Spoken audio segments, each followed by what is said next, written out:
Welcome to the Lost in Games Halloween special. I'm Josh Bearheart Hawk, and today we're doing something a little different to celebrate one of my favorite holidays. Normally we'd be breaking down the story in a game and talking about the moral and ethical decisions or dilemmas that players and characters face through a philosophical lens. For this video though, we're going to be using a game to jump into a discussion about something a little more metaphysical as we talk about ghosts and do a little ghost hunting at the spookiest time of year. Demonologist was released on Steam on September 25th, 2023, taking advantage of the success of another popular game in the genre called Phasmophobia. While both games share a number of features and a general spooky atmosphere, I'm sticking with Demonologist for the purposes of this video because I like it better.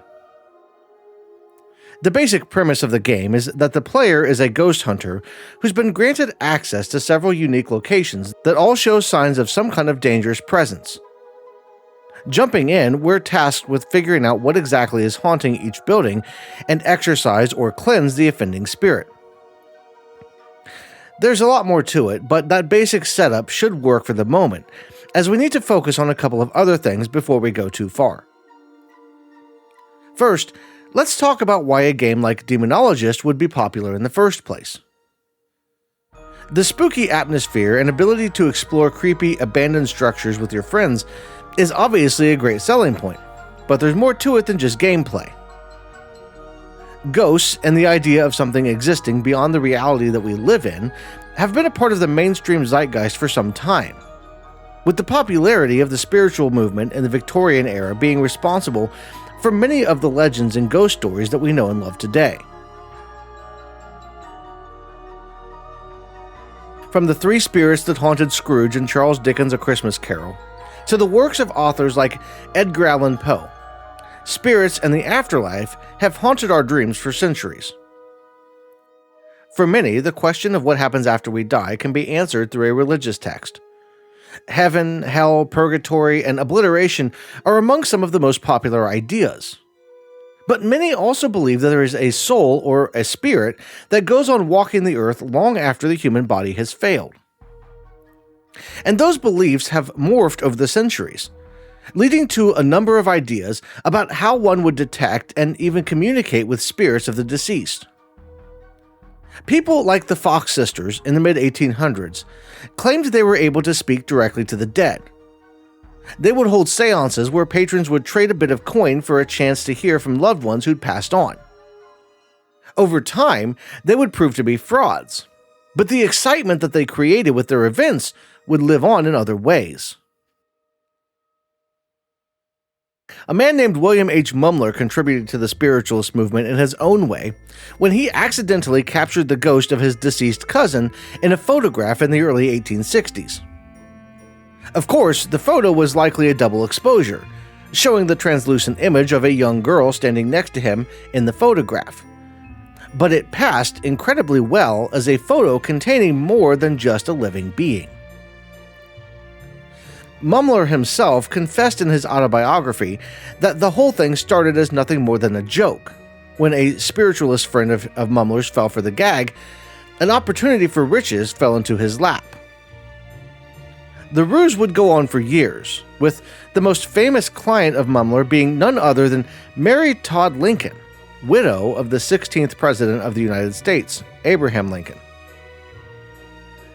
Many would call Mumler out as a fraud over the years, but none of them could quite nail down exactly how he was doing it.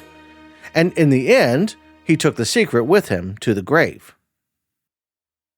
The popularity of the spiritualism movement would wane into the early 20th century, and more or less die off in the public eye until a couple from Connecticut would revive it in a big way.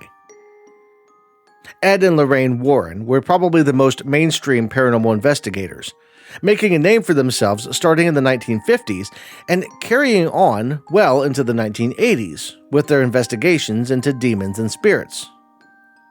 They came under a lot of scrutiny in the 1990s, as their reports and claimed evidence were put under a microscope by a pair of men from the New England Skeptical Society, and the merits of the actual cases they claim to have looked into have been hotly debated ever since. But whether their stories of demonic hauntings and possessions are true or not, they led to a second wave of interest in things involving the paranormal and spiritual that's lasted for decades. And this is where I come into the story. Growing up in the 1990s, we really didn't have the internet as it exists today. And while video games were popular in their own right, they weren't yet the focus that they would eventually become. With a lot of life being focused offline and outside of the digital world, we often found ourselves looking for our own form of entertainment. For my brothers and me, that often meant ghost hunting with our mother and her friends. Armed with nothing more than a copy of the book Haunted Ohio and local legends, we would cruise the dusty backwoods of northeast Ohio looking for specters and scaring the crap out of each other.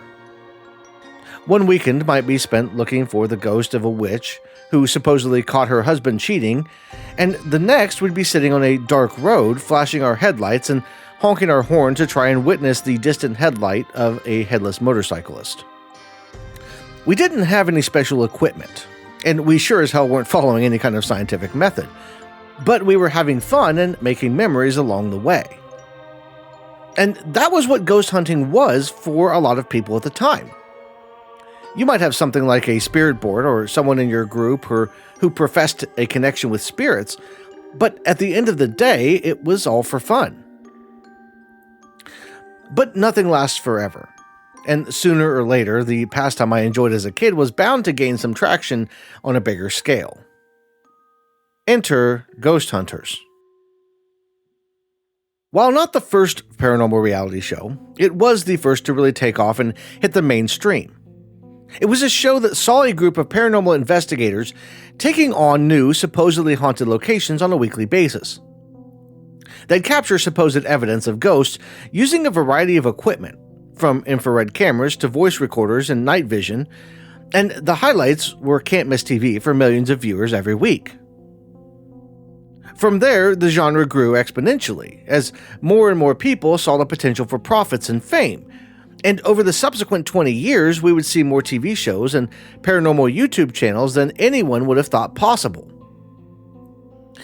And that brings us back to Demonologist. See, while the shows and popular YouTube channels would claim to be catching evidence of the paranormal or ghosts, they would often leave the episodes with a lot less than you might think. Things like photos and EVPs were claimed as proof, but they were easily explainable by those who knew how cameras and pareidolia worked. In fact, most of the supposed evidence would be either explained through a known phenomenon or even dismissed as hoaxes. After all, faking content as a way to gain wealth and fame isn't new, as we discussed earlier with Mr. Humler. And when it's as easy as throwing in a few edits, netting a nice chunk of cash for your effort, it's going to be something that a lot of people try. But games like Demonologist show us what the world might look like if these entities were proven to be real. There's equipment that you can use to capture evidence of specific entities, with the evidence that you capture being consistent with one of several possible spirits. And there's even specific rituals to carry out to rid the location you're in of whatever is haunting it. For instance, EMF level 5 combined with freezing temperatures and a drawing on a regular easel canvas means the spirit you're dealing with is a mare. Getting a spirit box response, a canvas drawing, and an ESG reaction means that you've got an iblis on your hands. And that gets us into the second thing I want to focus on. How Demonologist portrays what we would expect to see in the real world if ghosts were in fact real. A lot of the ghost investigation shows and videos that I mentioned and hinted at earlier portray themselves as being scientific. They usually back this up by including a self-proclaimed skeptic on their team and using a variety of tools and equipment that measure various aspects of the environment around them. For instance, an EMF reader captures fluctuations in electromagnetic fields that ghosts are said to be able to manipulate. Infrared cameras capture differences in temperature caused by different sources. Other popular devices measure temperature differences in the air or changes to an EM field in a specific radius. But for the most part, many of them are really just for show. The mistake most, if not all, of these groups make is a general misrepresentation of what science is. They show up with their equipment and cameras, needing to put on a show, and using actual science to do that would be rather boring. Science isn't a thing. It isn't a person, a place, or some kind of construct. It's a process. And it's the most reliable process we have for determining what is true about the universe around us. The scientific method has been used throughout history to give us every invention from the mill that makes flour to the screen that you're using right now to watch this video. And while it can be helpful in many ways, it cannot be used to prove or disprove ghosts because that is simply not how science works. The scientific method starts by making an observation about something in the natural world. We see the effects of some phenomenon and ask what is causing that thing to occur. Next, we come up with some ideas or hypotheses about what we think could be causing it, and then we develop ways to test those hypotheses. One of the most important parts of any hypothesis is that it must be falsifiable, meaning there has to be some set of circumstances that would make it false. Applying all of this to ghosts, you can probably start to see the problem pretty quickly. For one thing, no one has ever defined what ghosts are. But more importantly, ghosts don't act as a hypothesis to explain any one observation in nature, and they aren't falsifiable. A typical paranormal investigation goes something like this. Someone, sometimes several people, reports some strange occurrence at a location. They or someone else attributes the occurrence to ghosts, with the paranormal investigation team showing up to determine if the location is haunted or not. Using a variety of tools that measure natural things, they either end up claiming the area is haunted, which happens most of the time on shows, or they determine that there is some natural reason for the weird feelings or other odd occurrence. The problem is that they haven't yet proven that ghosts are even a plausible explanation. And oftentimes, other explanations will be overlooked entirely. A good example is eerie feelings and even sightings of ghosts by various individuals that have visited a location. We know that things like carbon monoxide and even certain sound frequencies outside of the normal range of human hearing can cause things like hallucinations and the feeling of being watched.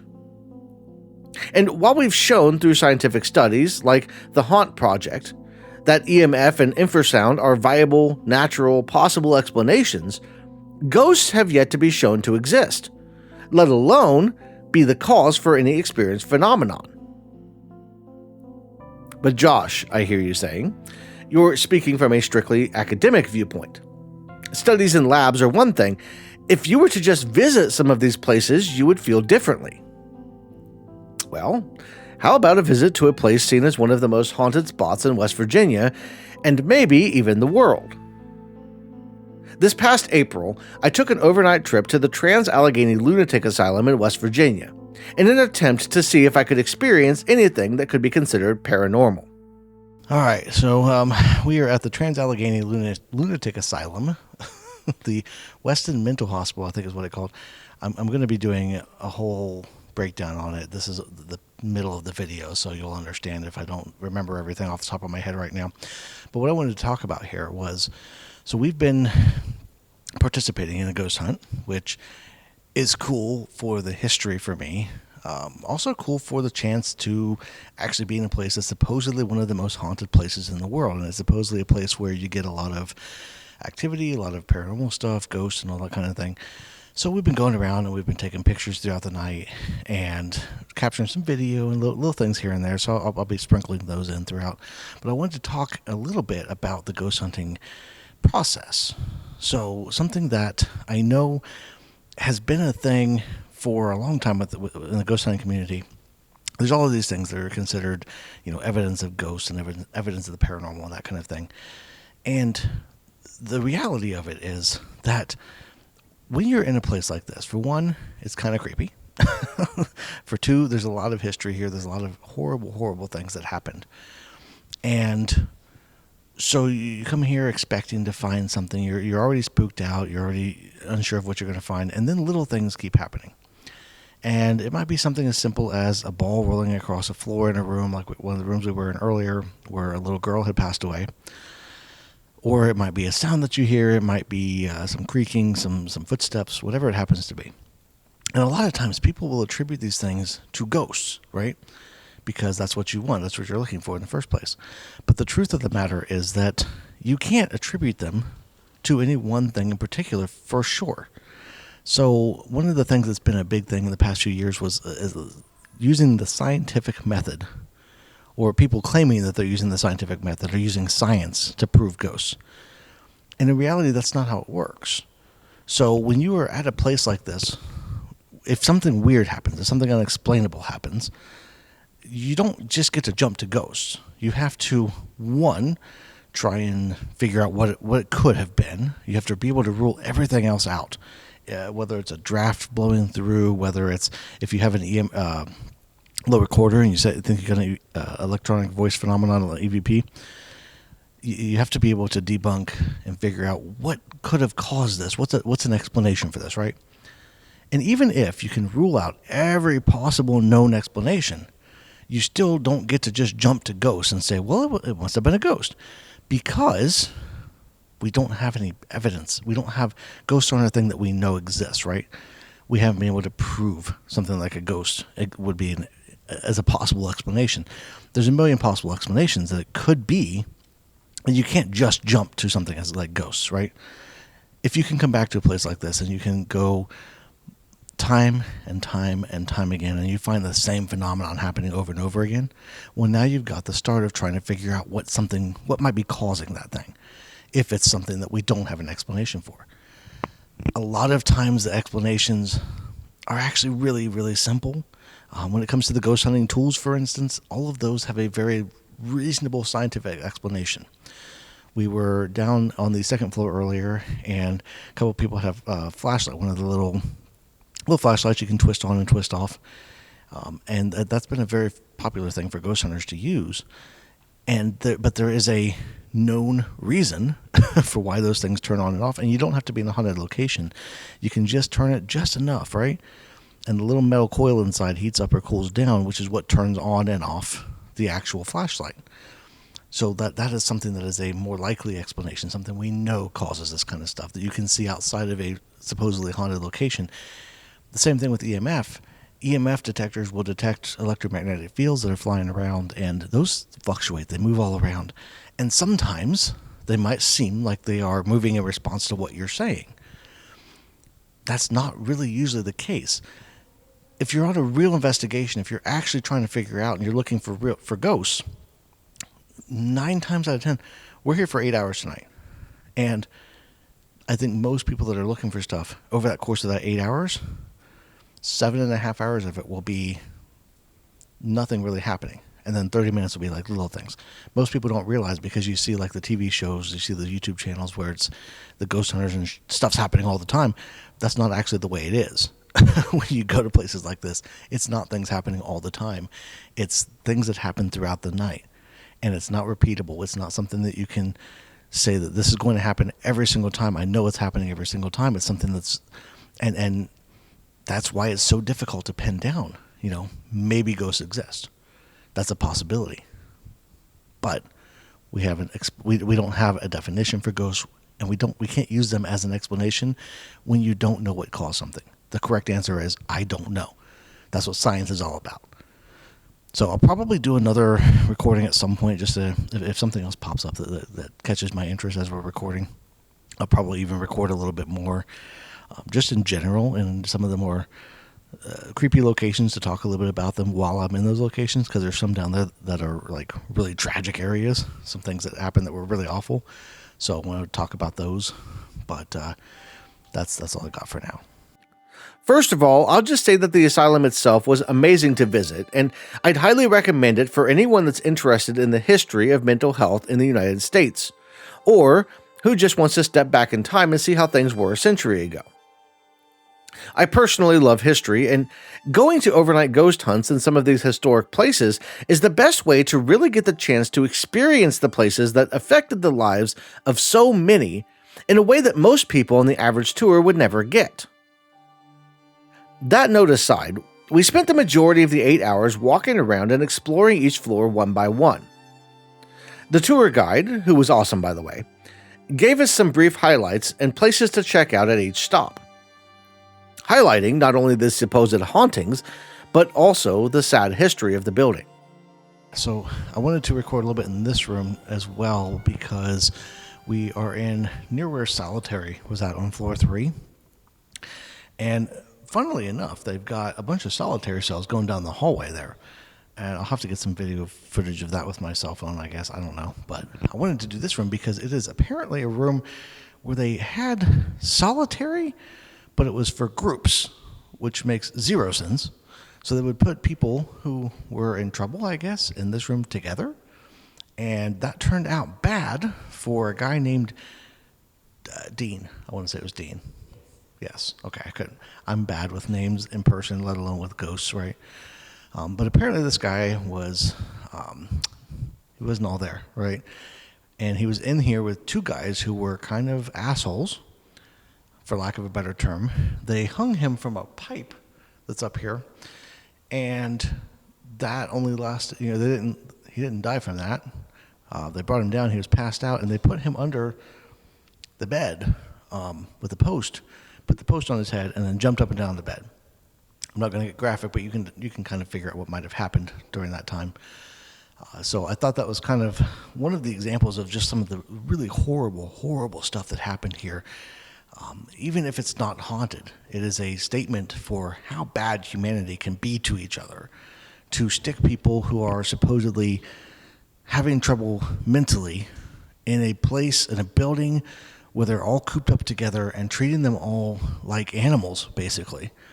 And then having situations where somebody can be murdered by two of their fellow humans in a place like this where they should not have been in the first place. And so I wanted to capture that and talk a little bit about that. We came back over here. Time is flying by tonight. We get 2 hours per floor, and we're on the third floor. This is our second one, and our 2 hours is almost up for this floor, and it just feels like it's gone so fast. So I'll probably record a little bit more up on the fourth floor, at least on my phone. I've been trying to record back and forth. I like this because the sound's better. Are you really pushing the car across the floor? This is amazing. They've got this glow-in-the-dark car here. It's not glowing, obviously, right now because it's light, but, So the guy that supposedly haunts this room he likes to play with toys and stuff. So there's cars in here. I'm not very good at rolling the car. I didn't make it very far. But that's all I got for this particular video. I'm going to do some recording down the hall so you can see what the hall looks like with the solitary cells. And then we're going to move on to the fourth floor. So this is the solitary cells. They would essentially tie people up. This floor doesn't have a drain, but they had drains in the floor down here.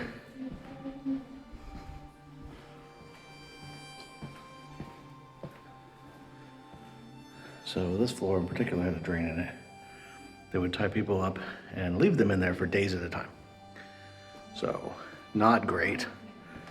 Some of the really bad stuff would happen in here. It's really sad to think of the ways that human beings find to hurt each other. We've broken down several games at this point in the Philosophy and Ethics in Games series, and we've talked about some of the insane shit that people do to each other. But seeing something like that, being in a place where an atrocity happened, is just on a different level entirely. And that's really the biggest thing for me when it comes to things like ghost hunting shows and even games like Demonologist that approach ghosts as this spooky entity that we should be running from or trying to discover. They often overlook the very human tragedies that led to the ghost in the first place. A place like the Trans-Allegheny Lunatic Asylum is the perfect example of a place where history Knowing what people did to each other is scary enough, something we should all strive to learn from and not repeat. And yet we focus on the possible entities that wander the halls even after their suffering ended. And I'll be the first to admit, being scared is kind of fun. There's a certain thrill that comes from the elevated adrenaline and endorphins that rush through your system when a noise in the darkness causes your hair to stand on end, or when you feel something that you're certain was a spirit brushing your arm. Even I found myself chasing that kind of spooky feeling while tempting the possible spirits. All right, so we got this cage here, right? And we were told that there was a guy that went in here, shut this cage. Very squeaky cage. Sat down and had a dark mist appear above him. Now, I don't see any dark mist up there. But if something wants to come in here and lock me in the cage, I'm cool with it. Go ahead, do it, do it. I don't think it's gonna happen. But this is the kind of thing where I put my money where my mouth is with this kind of stuff. When I say I don't believe in ghosts, my hero is Shane. Why are you guys in the dark? Shut the lights. What? Shut the lights. Shut the light off? You can't see me if the lights are off. Yeah, it's completely dark. It is completely dark now. I mean, I can see, but the camera does not pick up. Yeah, nothing. The camera doesn't pick anything up. But yeah, so that was the story that they said. The guy couldn't get out. Couldn't. Wait, it won't open. Really? You believed me. I saw it in your face that I couldn't see because the light was too bright. But yeah, so this is a cool spot. It's a Shadow Man. It's gotta be you. Alright, so I'm choosing to do my floor 3 video up here on in Big Jim's room. So this room is supposedly haunted by Big Jim. He's a big guy apparently that doesn't like groups, and he doesn't like to be taunted, and he likes to mess with people. Now I don't see. He's supposed to be a tall shadow figure. I don't see Big Jim anywhere around. I don't see anything that represents Big Jim. But maybe there is. Maybe I'll get something on video. Maybe I'll get something recorded. It's hard to tell. But I'm gonna be recording another actual video here soon. I just want to do these little interim takes to kind of splice in, I guess. What are you guys talking about? The road back's written. No, my water went off. So is mine. All right, we'll go catch up on the 4th floor. And we are now on the 4th floor. Someone forget it? Oh, somebody forgot their cat ball down here. We are now on the 4th floor of the Trans-Allegheny Lunatic Asylum. This is the famous spot. This is the spot that you see on all the ghost hunter shows, where Mr. Browning, aka the Creeper, is supposed to be. Now I'm going to spin around because she had said something about people spinning around and getting shadows, creepers. So see what I can get in and out of these rooms, just because, like, why not? Are you trying to be the creeper? And I'm going to do it fast. I'm going to do it fast. We're watching the ghost. What are they called? Watcher. We were watching Watcher the other day. This is where Shane and Ryan specifically came up here and was lying on the ground doing wiggle, wiggle, wiggle, wiggle, because that was what the creeper was supposed to do. Yeah, Mr. Browning, wherever he's at. That's the name apparently that goes with this ghost. But again, we are in a spot where this is pretty cool. If I catch something, that would be cool. I don't know how I would explain it though. That's the only thing. Like I talked about earlier, there's not really a way to explain something. You can't just say it's a ghost, you know. If you see a shadow, maybe it's a raccoon. You don't know what it's gonna be. They did say that there's raccoons and there's bats, and we've seen some bats and birds in here. So there's any number of things that it could be. Are you trying to get on the video? Say hi. There's any number of things that it could be. Ghost, I don't know, but I haven't seen anything. This is a cool spot, though. This is like a world famous spot that we're standing in right now.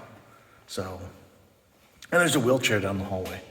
I think I saw it earlier, but there it is. There's a wheelchair down there. Don't know why it's there. I think it's just to mess with people. But yeah, so this is the 4th floor. If anything else comes up, I'll record some more. And while none of the ghosts felt like playing with me, I did at one point have the obligatory equipment malfunction that is often attributed to the paranormal. Interesting room with the word "get out" on the chalkboard.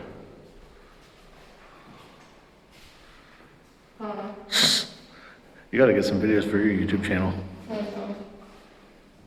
Maybe you can get some ghosts. What the hell? My phone just glitched. It was in that bedroom over there, and the kids were down there. Well, it did it in this room, so. I think I have video of it doing it. Interesting. Don't know what was supposed to be in this room. I wasn't paying attention during the tour. She didn't say video of this room. Oh, okay. While it was likely nothing supernatural that caused my phone to glitch out, as my Pixel 5 isn't exactly new, I won't rule out the possibility. But unlike Demonologist, where visual glitches and weird readings on equipment mean that you should probably run and hide, this glitch didn't signal anything that we noticed at the time. But here's the thing. Despite all of this, I don't call myself a skeptic. I don't hold an active belief in ghosts, but I also won't claim that I can debunk every video, photo, and recording out there. The only thing I can reasonably do, just like in my philosophical breakdowns, is provide my singular perspective and do my very best to approach each and every situation that I find myself in with an open mind, while using sound reasoning and epistemology to figure out what makes the most sense where reality is concerned. If something comes along that doesn't fit with my understanding of the world and how it works, I can do my best to adjust my understanding to fit with what I'm seeing in reality. Throughout the night, I spent time around people who actively believe in ghosts. They each had their own tools and methods for communicating with the spirits, and I stayed respectful of their process because it's not my place to come along and tell them that they're right or wrong for their beliefs. At the end of the day, none of us chooses our beliefs because the things that we believe are based on our own life experiences, and the best we can do is strive to always be learning. If you walk away with nothing else from my channel, that is probably the most important piece of advice that you could carry. You should work to learn something new every day, and challenge the beliefs that you hold when new evidence is presented. No belief is beyond scrutiny, and if the belief that you hold can't stand up to rigorous examination, then it might not be worth holding on to at all. But I want to circle back around to the history discussion as we finish up here, because history is the best teacher. We've examined a lot of scenarios through games like Red Dead Redemption 2 and Detroit Become Human, as well as others. But sometimes those ideas discussed through the lens of a game can lose their meaning. It's easy to look at a situation where people are being locked up for no reason or treated as less than human in a game and brush it off because it didn't happen in the real world. But this last clip that I captured at the asylum shows us just how real things can be. All right, one last recording on the first floor down here. We are in a room that's supposed to be able to see like shadow people down there, but I haven't seen anything. Although there's a lot of dust floating around in my light, you can see that. Which is why I do long exposure photography instead of flash photography, but that's another thing. We were looking at these. This is the first 9 patients that were admitted to the asylum on October 22nd, 1864. And all of them are women. Husbands, brothers, fathers, decided to throw them in here because they didn't like their attitude. We got dementia here at 24 years old, dementia. We have a 29-year-old with ill health, acute mania. acute dementia, not even listed here, all dementia there. 29 years old, dementia. So some of the crazy shit that people were thrown in here for to begin with. But I just thought that was interesting. This is probably gonna be the last little bit that I record. I'm gonna grab a few more pictures, but yeah, I just thought that was interesting. I just wanted to share that. Human beings were thrown into what amounted to a prison for being human. They were seen as broken by people who just didn't want to be challenged or to deal with the problems that the people they were supposed to love were going through. That kind of thing shows the worst of humanity and shows us what we should be working to prevent. The past tends to repeat itself when it's forgotten. And while ghost hunts and similar events can help to keep it alive, we owe it to ourselves to focus on learning lessons from these actual events, just like we can from thought experiments and games, so that we can make things better in the future instead of going backward. Now, that's it for the main part of the video, and while I'll throw out the obligatory YouTuber stuff, asking you to like and subscribe and join the Patreon channel membership and all that stuff, I'm going to throw a few more minutes in here just to chat for a bit about the ghost hunting experience for those who are interested. We'll call this Lost in Games Overtime. You've already seen the bulk of the footage that I captured at the asylum, but I also got a lot of photos, and I spent a lot of time off camera just soaking in the environment. The building itself was really cool to see, and I was nerding out most of the night. There was a moment, though, up on the 4th floor, where I was kind of close to saying something about the supposed ghost the tour guide was talking about, but I held my tongue because I didn't want to spoil the fun that we were having. See, there's a section on one side of the building where they claim a pair of ghosts like to make tapping noises to communicate. You can only hear these tapping noises if you're standing in the central area of the hallway, and she mentioned that they are more active after it rains and in the cooler months. Right away, my mind shot to something to do with wooden beams settling and rubbing against metal. But as likely as that was, it wasn't as fun as thinking about two ghosts just hanging out on either end of the hallway and messing with people. I also got a ton of photos, and in the last clip I said something about using long exposure because of the dust in the air, and I just want to talk about that for a second because one thing that I never get in my photos is the famous spirit orbs. Those orbs can be anything from dust particles to bugs and even glare from unexpected reflections that are usually caused by the flash being used on the camera in order to have a faster shutter speed in a dark environment. Sorry for the camera lesson, but you did choose to stick around to this point. A slower shutter speed means that more light reaches the sensor and I can capture a ton of detail in a low light environment. It eliminates anything like dust particles in the frame that float by ambly and only captures things that stick around for a long enough time. For instance, one of the things I love to do in places like the asylum here is pose-in shots, or, like in this one, have my family pose-in shots, and then move out of frame after a few seconds. What this does is it allows the sensor to capture enough light from the subject to register it as having been in frame, but also capture the light from behind them so they become translucent. Basically, it imitates the double exposure effect in a single shot, and makes for a lot of fun when you want to mess with people. I almost did that just a few years ago when I visited the Mansfield Reformatory with my wife, though she talked me out of it. The image on the camera shows pretty much like this image here shows, and with the right change of wardrobe and a desire to deceive, it wouldn't be too difficult to make someone think that you'd caught a ghost on camera.